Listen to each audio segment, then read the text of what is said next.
All right. Hi, everyone. Today I'm going to talk a little bit about jit.gl.multiple.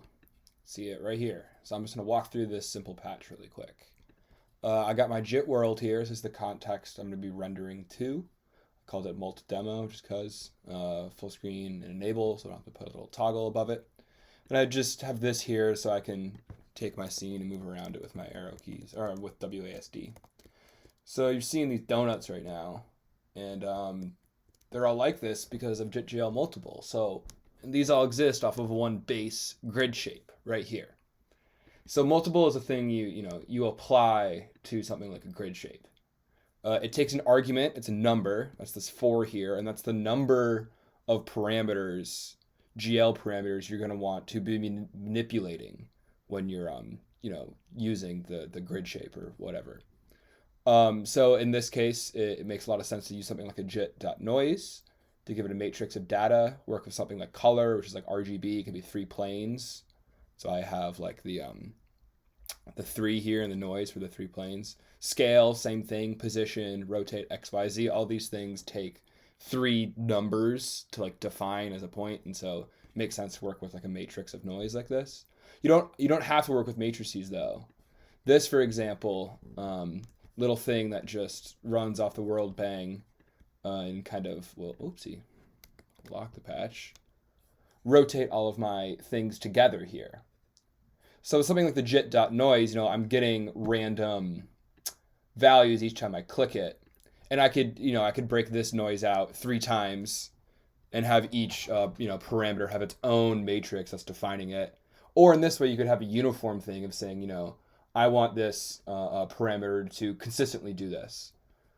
And I'm using a JIT matrix here and filling it with just 3 like this vector here to get the rotate XYZ for these 10 objects.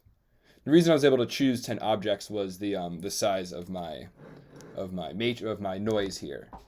If I bump this up to like 20. I don't have to bump this up to 20 also, so it plays nice.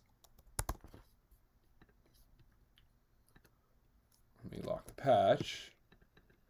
There are more of them. I don't know if that's obvious. Let's do something like 50.